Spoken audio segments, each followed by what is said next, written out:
Chers spéculateurs, bonjour et bienvenue dans cette vidéo hebdo du samedi, vidéo historique pour le marché des cryptos, enfin quand je dis historique, on va dire depuis 3-4 ans.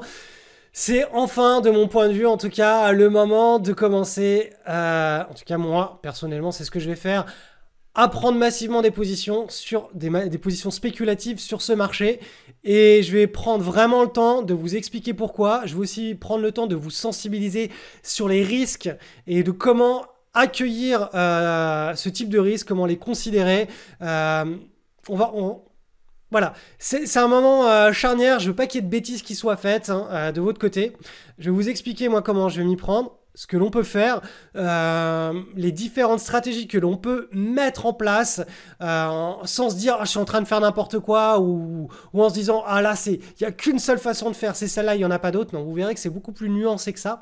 Et puis bah, ça me fait vraiment plaisir de partager cette vidéo avec vous parce que ça fait quand même, je crois bien 2 ans qu'on attend ce moment-là et on a un alignement des planètes qui est en train de se mettre en place. Donc c'est cool, ça fait plaisir. Allez, c'est parti. Allez, cette vidéo est attendue depuis, je dirais, 2 ans. On a le potentiel signal de top départ du nouveau bull market sur le Bitcoin. Là, on est sur Bitcoin contre euro. Et la semaine dernière, je titrais la vidéo Bitcoin comme un sentiment de déjà-vu. Pourquoi? Je vous rappelle très rapidement la structuration d'une prise d'élan d'un nouveau bull market. Ça se déroule toujours de la même manière sur les actifs qui sont ultra spéculatifs. Et là, pour le coup, Bitcoin est non seulement spéculatif, mais en plus avec un marché haussier de fond qui est clair et net pour le coup. Donc, marché baissier pendant plusieurs mois, plusieurs trimestres, une première consolidation et on casse. Marché baissier ou latéral pendant plusieurs mois, plusieurs trimestres, la première consolidation et on casse par le haut. Là, vous voyez, on avait une première consolidation, on ne l'avait pas cassé par le haut. Là, on l'a eu, on a cassé par le haut. Top départ. Marché baissier ou latéralisation, première consolidation, on casse par le haut. Idem ici, c'était le cas en 2012. C'est comme ça que se structurent les cycles. Les cycles se font, se défont, et tout le monde parle de l'actif quand il est là, là. Vous voyez, c'est très rouge là. C'est là où tout le monde en achète. Et là, en ce moment, c'est là où juste on va dire, les spéculateurs qui sont relativement informés des cycles, de la construction des cycles, sont très très heureux de ce qui se passe en ce moment, puisque c'est en ce moment que le potentiel de hausse est le plus important et que le potentiel de baisse reste relativement faible. Pourquoi? Parce que ce qu'on appelle une asymétrie positive est en train de se mettre. On a non seulement une asymétrie positive, mais on a une probabilité de gain, une probabilité de réussite sur le trade qui est assez importante. L'asymétrie positive, elle est importante parce qu'on est en début de cycle.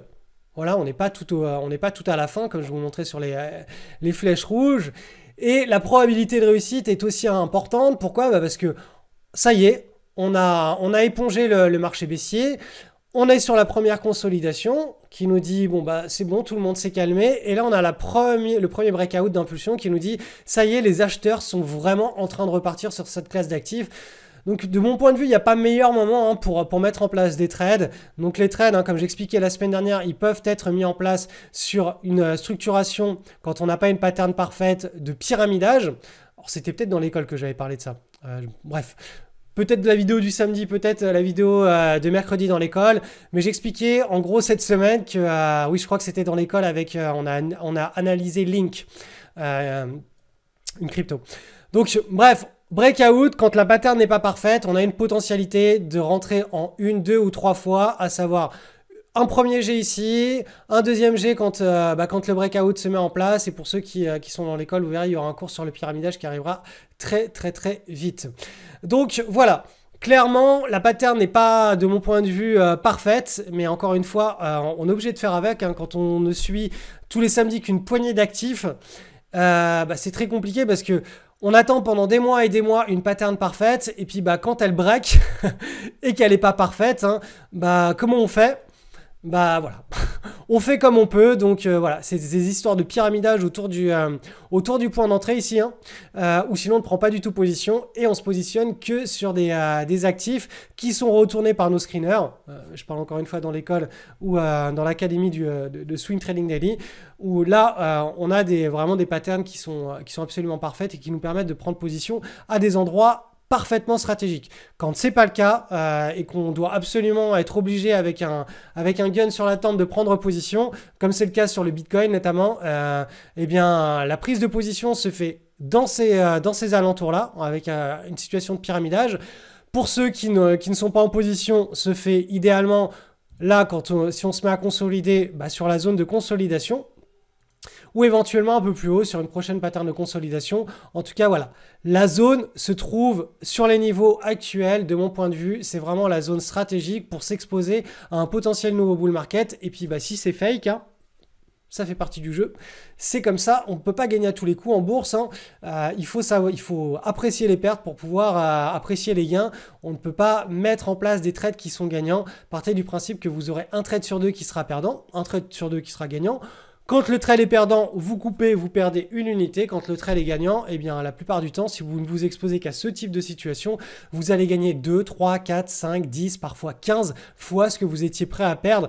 Et c'est ça la logique. C'est pas d'avoir raison plus d'une fois sur deux. C'est simplement quand vous avez raison beaucoup plus fort. Et quand vous avez tort, eh ben, vous avez tort que pour quelque chose que vous avez défini à l'avance.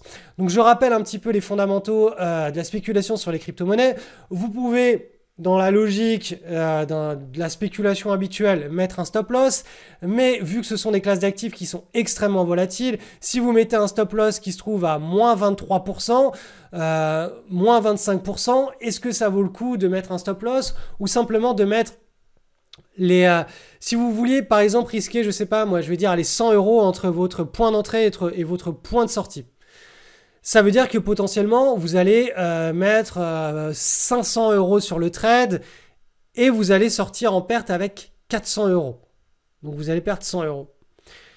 Là, l'autre façon de faire, c'est simplement de mettre 100 € sur ce trade-là, pas plus, et puis bah, de le laisser soit aller à zéro, soit de garder la position ad vitam aeternam. C'est une autre façon de faire sur les cryptos. Ce n'est pas une façon de faire, de mon point de vue, qui soit suffisamment pertinente sur les actions parce que les asymétries positives sont pas suffisamment importantes. La distance entre les entrées et les stops sont bien plus courtes. Mais sur le marché des cryptos, vous pouvez vous trouver facilement avec un stop à moins 50%, moins 60%, moins 70%. Est-ce que ça vaut le coup de mettre un stop ou est-ce que ça vaut le coup de diviser par 2 ou par 3 la quantité d'argent que l'on met sur le marché? Je vous laisse mettre de cette décision. En tout cas, en fonction de chaque crypto sur laquelle vous allez décider de prendre des positions, cette question vaut vraiment la peine d'être posée parce qu'il y a certaines cryptos, comme notamment j'en avais parlé sur le XRP, ou des trades qui sont censés être perdants et pris avec une perte sèche. Si tout simplement on avait mis le montant de cette perte sèche sur le trade, au lieu de mettre plus, on était toujours exposé sur le XRP et on était bien plus haut qu'à l'époque. Donc quand vous construisez un trade, il y a pas mal d'éléments à prendre en question. C'est de la stratégie, hein. C'est pas juste j'entre et je sors et puis voilà. Non, il y a vraiment beaucoup d'éléments stratégiques à prendre en compte et c'est des éléments qui sont en votre faveur. Donc c'est pour ça que je vous encourage à y réfléchir au-delà de est-ce que c'est le bon moment ou est-ce que c'est pas le bon moment.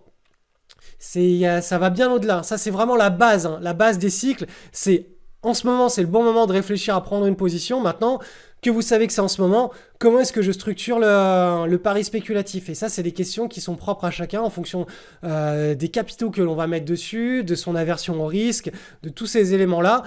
Si sur le Bitcoin, vous trouvez que le setup n'est pas parfait ou que c'est trop haut, bah, c'est peut-être le moment d'aller s'intéresser à d'autres crypto-monnaies qui, elles, proposent des setups qui sont bien plus intéressant que sur le Bitcoin, quitte à aller sur des market cap qui sont un petit peu plus basses, mais d'avoir un setup qui est beaucoup plus propre. Donc voilà, tous ces éléments de considération sont à prendre en compte maintenant, mais ça se passe maintenant en tout cas, c'est ça le plus important.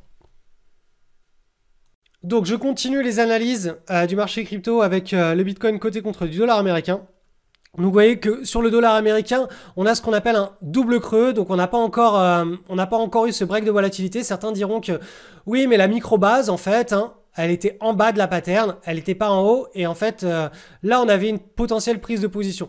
Oui, c'est possible. Oui, il y avait possibilité de prendre position sur cette notion de micro-base qui est en bas et pas en haut et de faire un pyramidage ici. Moi, j'aime pas trop ça. Je suis pas très très fan.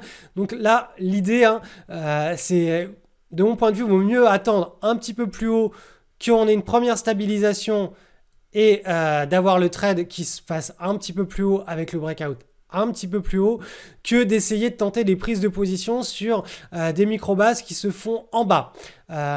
C'est quelque chose que je privilégie parce que quand ça fait 15 ans qu'on a un petit peu testé différentes prises de position sur différentes patterns, on préfère privilégier quelque chose qui est peut-être acheté un petit peu plus haut, mais qui a beaucoup plus de potentiel de mener à un trade soit neutre, soit gagnant.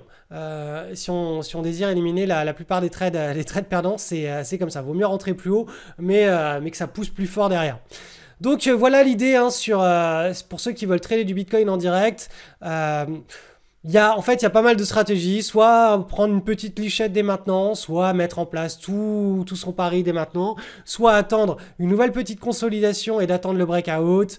Mais en tout cas, ça joue sur... c'est en ce moment que ça joue en réalité hein, pour construire une position sur le Bitcoin, pour s'exposer au nouveau bull market. Hein. Vous l'avez compris, on est sur une sortie de marché baissier, on a eu la large base, on s'en a extrait, on a eu la première consolidation, on est en ce moment en train de s'en extraire, donc c'est le en ce moment qui nous pousse à prendre des paris spéculatifs. Et encore une fois, si vous recadrez ça sur un mouvement qui peut prendre, je sais pas moi, peut-être 300, 400%, le fait d'entrer en position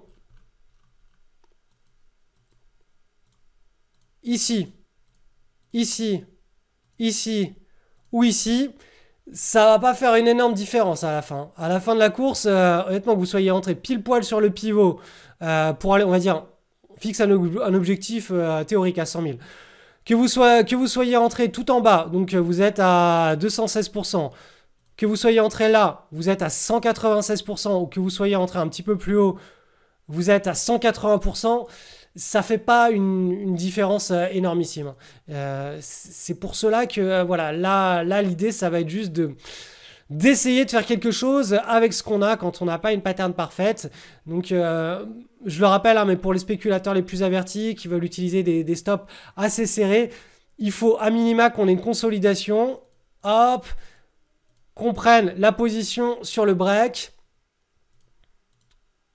ici et que le stop loss soit très serré pour qu'on ait des multiples, voilà, des multiples de la perte potentielle. Pour les autres qui sont beaucoup moins avancés en spéculation, ça va beaucoup plus être voilà, ce que je vous expliquais juste avant. Allez, parlons de l'Ether maintenant. Donc l'Ether est dans une situation qui est relativement proche du Bitcoin, mais qui reste beaucoup plus propre pour un trader qui veut faire du timing avec une pattern qui est exploitable d'un point de vue ratio gain-perte quand on veut optimiser ce ratio gain-perte. Vous voyez que là le wedge il est en train d'être cassé là en ce moment, hein, cette semaine. L'idée hein, encore une fois c'est d'avoir à minima quelque chose qui consolide, peut-être pas aussi longtemps, hein, là je vous ai mis vraiment la consolidation idyllique, hein, mais là tel que c'est en train de pousser, l'idée c'est au moins d'avoir à minima voilà, quelque chose qui consolide comme ça. Alors je vais vous effacer hein, le reste et vous redessinez. Voilà. Donc là, ça va être un petit peu ça la logique. On s'est extrait du biseau, hein, on le voit bien. Le biseau là qui est en pointillé, on a eu le signal d'extraction. Certains traders prennent position directement ici. Hein. Ils ont le biseau qui a été cassé. Ils ont ici cette espèce de double creux. Hop, hop, hop, hop, qui a été cassé en clôture. Ils disent ok. Première prise de position, soit je mets 100%, soit je mets un tiers, soit je mets la moitié. Et je renforcerai si j'ai une petite consolidation et que je casse par le nord. Il y a beaucoup de possibilités. Hein. L'idée, c'est que c'est en ce moment, là aussi, je le répète, hein, comme sur le Bitcoin, qu'il faut concentrer son attention et trouver trouver quelque chose qui fasse sens pour vous dans le plan de trade que vous allez mettre en place pour timer votre point d'entrée. C'est des choses, toutes ces questions-là que je suis en train de soulever, c'est des questions qu'on ne soulève pas quand on ne traite que des patterns qui sont strictement des cas d'école. Parce que ce qu'on fait dans l'école, jamais on se pose ce genre de questions. On est là, bon, bah, on a le break, on a la pattern comme ça, là. Le break de volatilité, on a le breakout, boum, on prend position, il n'y a pas toutes ces histoires. Mais là, vu qu'on se concentre sur une seule classe d'actifs et que voilà, des moments dans l'histoire comme ce qu'on est en train de vivre là en ce moment, il y en a une fois tous les 4-5 ans, ça vaut un petit peu le coup quand même de se poser des questions. Je vous rappelle que la dernière fois sur l'Ethereum où ça s'est posé, c'était là, on s'était extrait de cette large base et ici on avait, bam, la première consolidation. Donc il y avait ceux qui ont pris position directement ici, il y avait ceux qui ont pris position directement ici parce qu'on avait la petite, ici, hein, vous voyez, la petite micro-base.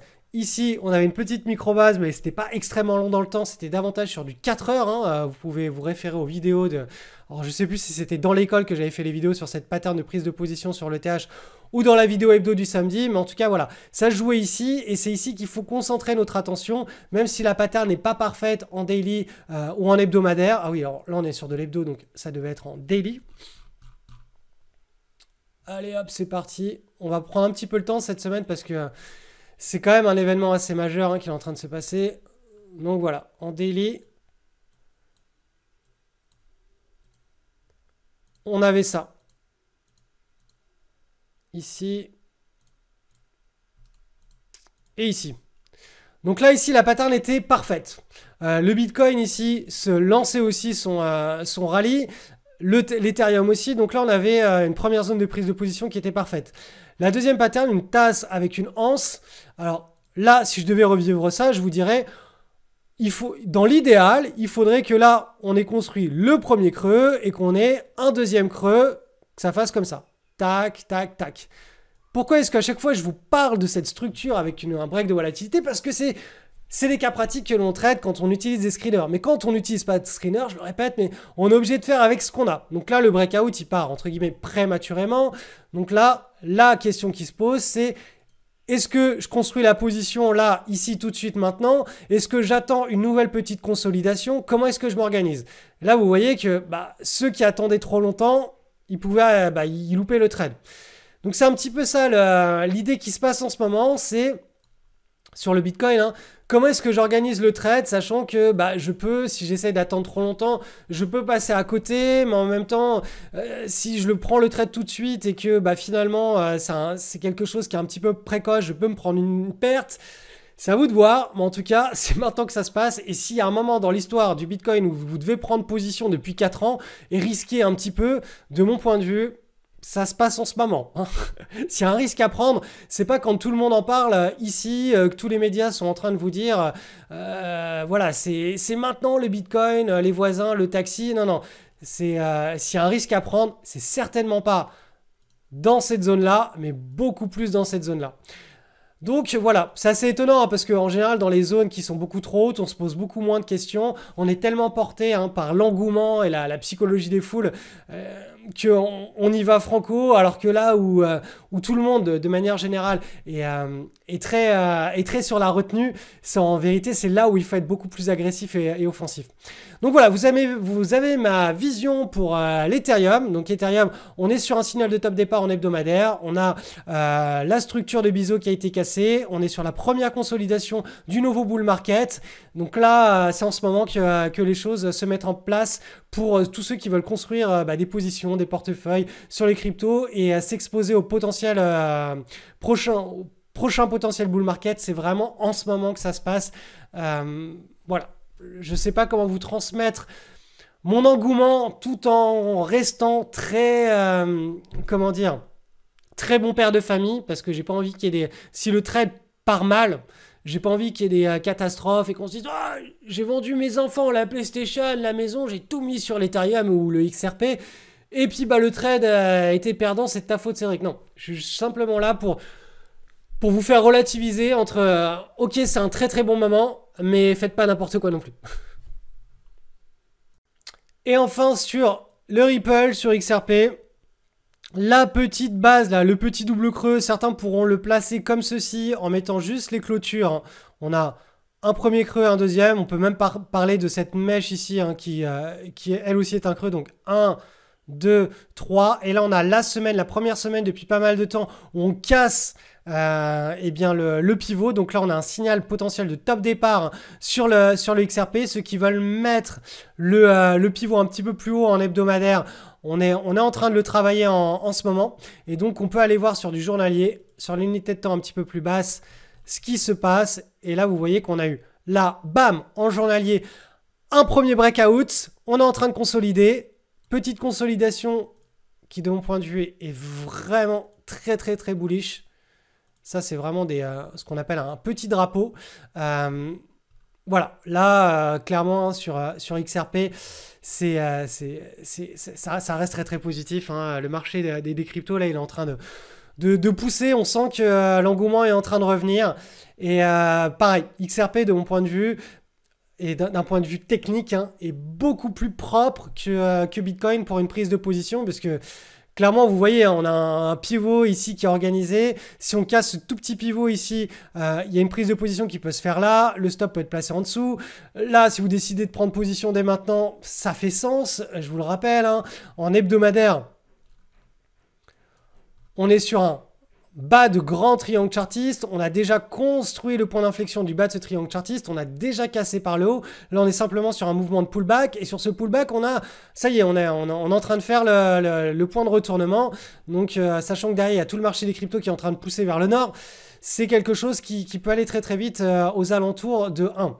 Donc voilà, XRP, Ethereum, Bitcoin, pour le moment, on est vraiment sur c'est à ça que ressemble un alignement des planètes qui est en train de se faire quand on a toutes les cryptos et beaucoup de majeurs, hein, très liquides, qui sont en train de nous dire, oh là, ça y est, on a les signaux qui se déclenchent en même temps, hein, sur 1 ou 2 semaines. Ça commence à pumper, à mettre des breaks vers le nord avec des patterns, donc des pivots qui sont cassés, et que tout se fait plus ou moins au même moment.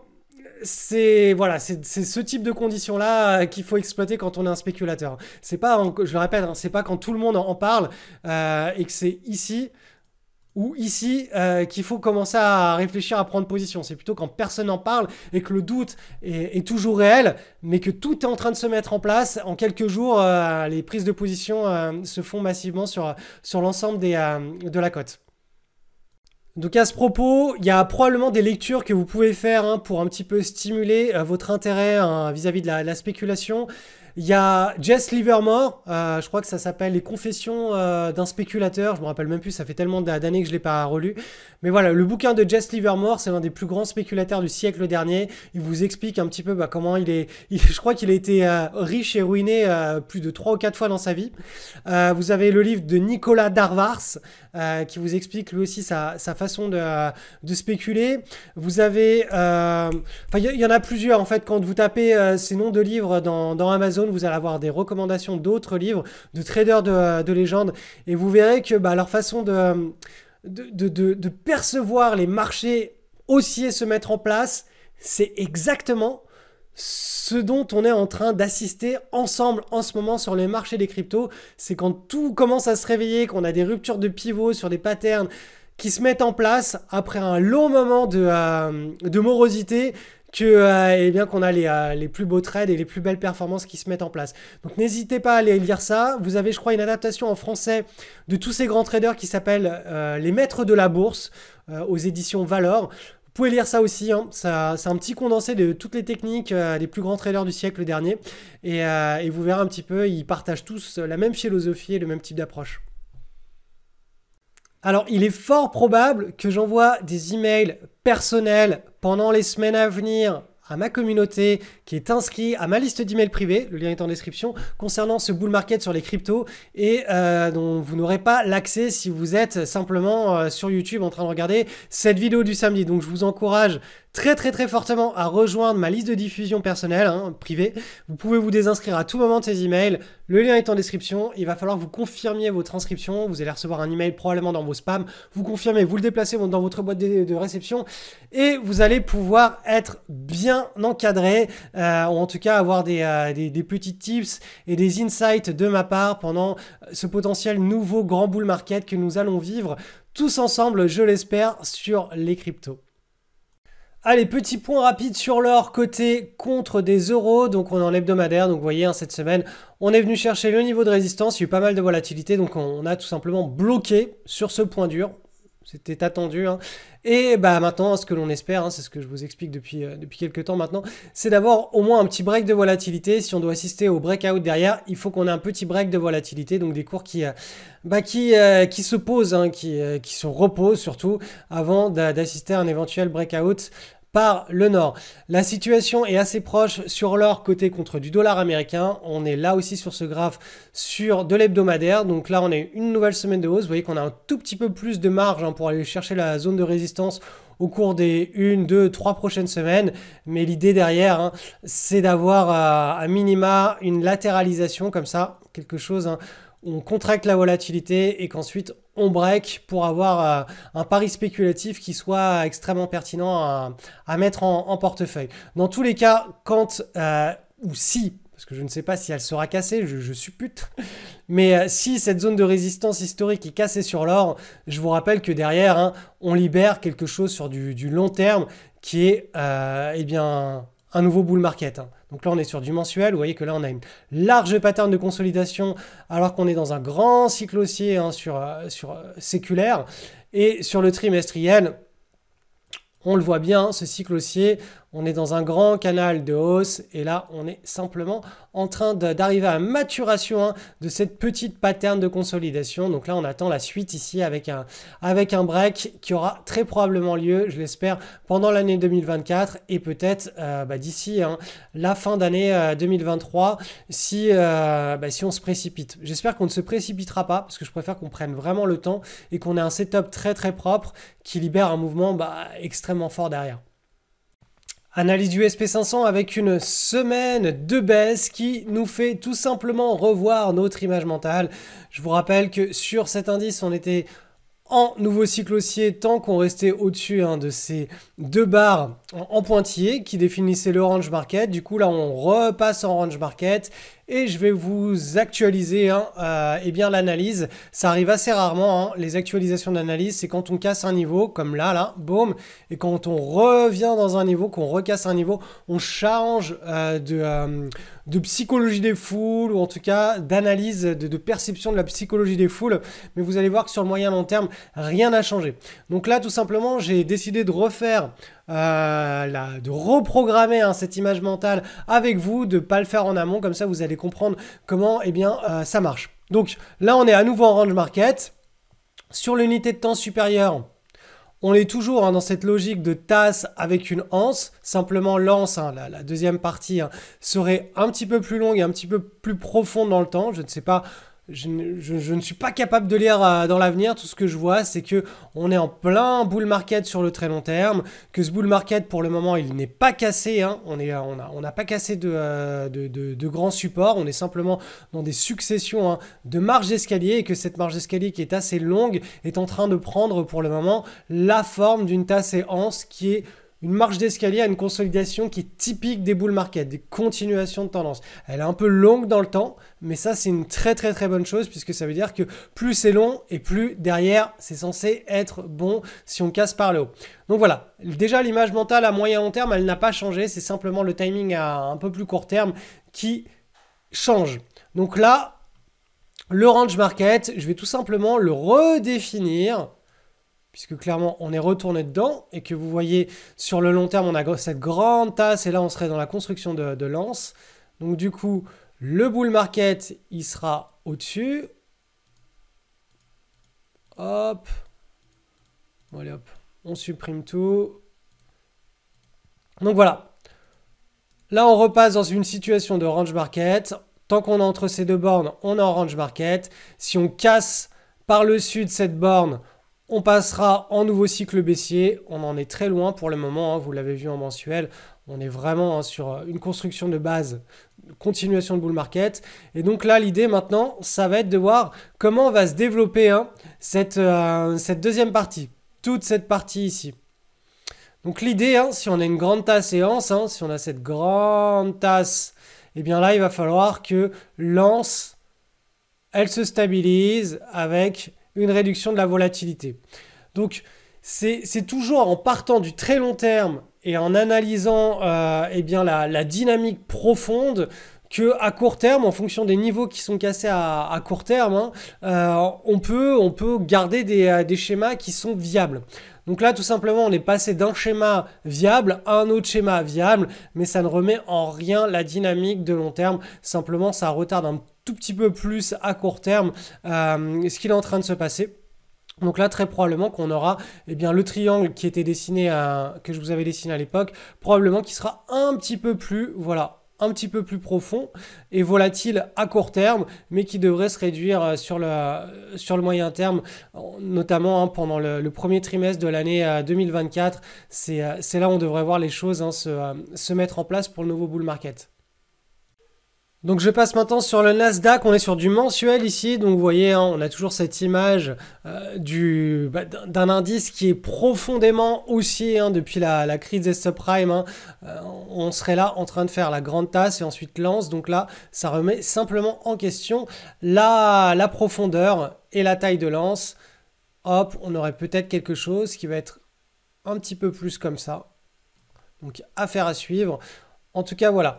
L'idée, hein, sur cet indice Nasdaq, c'est exactement la même que sur le SP500, à savoir on est sur la construction, hein, sur la phase finale, hein, de cette grande consolidation. Donc là on est censé avoir une réduction de la volatilité, on travaille le pivot et une fois qu'on break le pivot, on a le signal de top départ du nouveau bull market. Et je le rappelle, plus la consolidation est longue, plus une fois qu'on a le breakout derrière, le potentiel de hausse sera fort.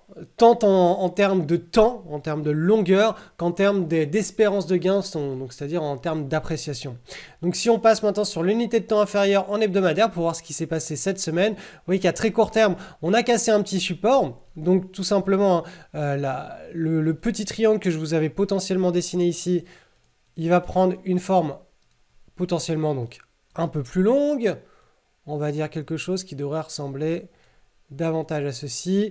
Puisque on va dire, allez, on a une zone de support sur ces niveaux-là. Donc potentiellement, voilà le type d'image mentale que je privilégie maintenant. Aller chercher le support et ensuite, on stabilise. Donc voilà l'idée maintenant que je privilégie au cours des prochaines semaines et des prochains mois sur le Nasdaq et le SP500. Allez, j'en profite pour faire un petit point sur l'Europe avec notamment le DAX et le CAC 40 avec dividendes bruts réinvestis. Donc on commence par le DAX.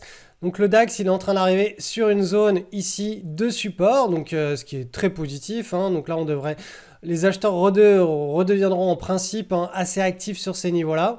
Et je vous rappelle que l'image à long terme sur le DAX, donc je vais passer sur du mensuel, hop, et celle-ci, donc on s'est extrait d'un pseudo, ouais, enfin d'un range market entre 2015 et on va dire ici décembre 2020. On a eu un premier signal ici, hein, de prise d'élan. Là, très rapidement, on a eu du mal. On est revenu tester, hein, cette zone, une zone qui était résistance, qui est devenue support. Et là, on est en train de construire une nouvelle, tout simplement une nouvelle consolidation. Hop, quelque chose qui pourrait prendre... Alors, soit la forme, comme sur les indices américains, d'une tasse séance, soit quelque chose qui pourrait être plus profond, mais pour le moment, moi, j'y crois pas du tout. Pour le moment, on reste sur la logique des indices américains. Donc sur le DAX, voilà, c'est ça le scénario que je privilégie au cours on va dire des prochaines semaines et des prochains mois. On va passer maintenant sur le CAC 40. Alors, où es-tu, petit CAC 40? Mon indice communiste favori. Il s'est caché. Il s'est caché, non, il est là. Donc le CAC 40 avec dividendes bruts réinvestis. Donc là, on est sur du mensuel. Donc avec la toute petite consolidation très serrée qu'on avait, hop, elle n'est plus d'actualité. On est davantage en train d'aller chercher une consolidation un petit peu plus profonde en mensuel. On le voit bien là, entre ces deux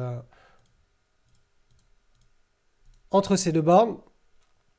Donc l'idée là du CAC 40, c'est d'aller retravailler le support. Mais vous voyez que la dynamique de fond est toujours haussière. Si on se fie à ce canal haussier qui est le momentum, hein, on va dire la vitesse de croisière de ce bull market qui a été initié depuis la crise des subprimes, ça voudrait dire que au point de vue de cette vitesse de croisière, on est censé être un petit peu en haut. Que tant qu'on n'a pas une cassure de ce niveau-là, de cette petite consolidation, on n'a pas de situation d'accélération haussière. Donc on n'a pas de situation où l'indice casse le canal et change de vitesse en fait, et se met à accélérer et à partir dans une vélocité qui est supérieure. Pour le moment là, la logique voudrait que on est en haut du canal, on aille vers le bas du canal. Donc on consolide soit en ligne droite vers là, soit on latéralise vers là. Donc ça, c'est la théorie, hein. Ça, c'est la théorie de l'analyse technique, à savoir, voilà, c'est un jeu de polarité, de partie de ping-pong, même quand la partie de ping-pong est orientée vers le haut, comme ça, c'est toujours haut, bas, haut, bas, haut, bas, haut. Sachant que quand on est dans un bull market, en général, la volatilité est relativement faible et les prix ont tendance à monter de manière assez molle, hein. C'est assez molle et de temps en temps, boum, il y a une petite crise ou quelque chose qui à très court terme crée de la volatilité, crée la petite marge d'escalier et ensuite ça latéralise ou ça monte de manière assez tranquille. Donc voilà, pour le CAC 40, hein, le plus important, c'est de garder cette image mentale en mensuel moyen long terme qui est celle d'un marché haussier qui peut effectivement, on peut se mettre à latéraliser pendant quelques mois, mais en tout cas la dynamique reste très très positive, hein. Si on se fie à la dernière dynamique du CAC 40, vous voyez que le momentum est très très bon et ça voudrait davantage dire, hein, si on se fie à cette dernière dynamique, que le point d'inflexion est sur cette zone-là et qu'on pourrait éventuellement aller chercher à nouveau le haut du canal en pointillé, voire peut-être un excès supérieur. En hebdomadaire, si on fait un zoom sur cette petite consolidation, comme je vous l'avais expliqué la semaine précédente, l'idée là, c'est d'aller probablement chercher la zone de support avec peut-être un excès baissier ici. Donc voilà pour le CAC 40 et le DAX qui suivent la logique, hein, on va dire, enfin le marché américain maintenant et le marché européen sont dans le même type de logique, à savoir à très court terme, sur on va dire quelques semaines, 1, 2, peut-être 3 semaines, des corrections qui peuvent aller chercher un point bas à très court terme avant très rapidement de générer un effet rebond qui devrait rappeler que on reste dans une dynamique de moyen, enfin de long terme surtout, une dynamique de marché haussier. Alors je voulais ajouter une chose extrêmement importante que peu de gens comprennent véritablement quand je fais l'analyse des indices. Le but, c'est pas d'avoir un point d'entrée, un point de sortie. Le but, c'est simplement d'avoir une idée de la psychologie générale des foules sur la classe d'action, sur la classe d'actifs actions. Et ça, une fois qu'on a une image qui est propre et claire, ça nous permet de définir un niveau de risque, un niveau de money management qui va ensuite nous permettre d'intervenir sur des actions individuelles qui, elles, proposent des patterns qui sont très propres, avec des zones qui sont très précises pour prendre position, des zones qui sont très précises pour sortir de position, et un plan de trade qui lui aussi est très précis en fonction de la tendance que va développer l'actif, hein, l'action que l'on a choisie.